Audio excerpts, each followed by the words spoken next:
listening to an audio blog from Ava Mind, a mental health app created to support your well-being every step of the way. Today's reflection is supporting a grieving friend or family member. Compassionate guidance. Before we begin, a quick note. If you find these reflections helpful, please consider liking, sharing, and subscribing. Your support truly means a lot. And if you'd like to hear Saul and Elia explore this topic in more depth, check out our podcast series on YouTube and wherever you get your podcasts. It's called This Is Not a Real Podcast. Cheeky title, Serious Conversations. Grief is one of the hardest journeys any of us will face. And when someone we love is grieving, it can leave us feeling uncertain. What should I say? What if I say the wrong thing? Here's the truth. Supporting a grieving person isn't about fixing their pain. It's about showing up with compassion, with patience, and with presence. Let's take a closer look at what that can mean. Sometimes, it's not about the words at all. Often, the most healing thing you can do is simply be there. Sitting quietly, making tea, holding their hand, your steady presence tells them you're not alone. Psychologists call this co-regulation. It's the calming effect we feel when another person's presence helps steady our own nervous system. For someone in grief, that kind of safety is a lifeline. Take a moment to reflect. When has someone's quiet presence comforted you more than their words? Another way to support someone is by truly listening without trying to fix. When we see someone in pain, our instinct is to make it better. But grief isn't a problem to solve. It's an experience to be witnessed. So instead of searching for advice, try listening fully, without interruption. Offer simple validation like, "That sounds so hard," or "I'm here for you." Think about it for a moment. When was the last time you felt truly heard? How did that change your experience? Support also shows up in practical ways. Grief makes daily life exhausting. Cooking, shopping, even basic routines can feel impossible. That's why small, specific gestures can mean so much.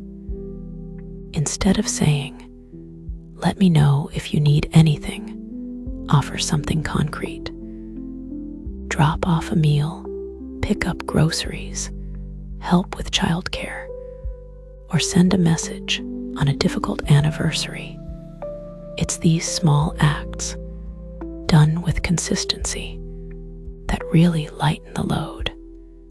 Of course, everyone's grief looks different. Some people talk openly, others go quiet. Some return to routines quickly, while others move more slowly. There's no single timeline. Healing doesn't mean forgetting. It means learning to live with loss in your own way. One of the best things you can do is let them set the pace. You might ask, "Would you like company today, or would you prefer some space?" That kind of choice respects their process. And here's something important. Support isn't just needed in the early days. In fact, it often matters even more months later, when most people have stopped checking in. Birthdays, anniversaries, and holidays can reopen wounds. A simple thinking of you today shows that you remember and that they are not alone in their grief. Consistency is what communicates true care. Now, let's pause to talk about you. Supporting someone through grief is meaningful, but it can also be heavy. It's okay to need rest, space, or boundaries. You can't pour from an empty cup. So notice your own energy. Journal about your feelings, take breaks, and lean on your own support system. Ask yourself, how do I refill my own cup after caring for someone else? And sometimes, grief becomes overwhelming in ways that require professional help. Most people gradually adapt to loss, but if someone feels stuck in deep sadness, withdraws completely, or expresses hopelessness, it may be time to encourage them to reach out for support. Approach gently. You could say, I care about you, and I think talking to someone might help lighten the load. Professional care doesn't replace your friendship. It complements it, giving them more tools for healing. Supporting a grieving loved one isn't about perfect words. It's about presence, patience, and small, thoughtful gestures that remind them they are not alone. Take a moment. Who in your life might need a gentle reminder today that you're thinking of them? If this reflection resonated with you, explore more on the Ava Mind app. You'll find guided journaling through Ava Chat, daily affirmations to keep you grounded, and mood tracking to help balance your own emotions while supporting others. And if you're listening on YouTube, don't forget to like, subscribe, and share this with someone who might need it.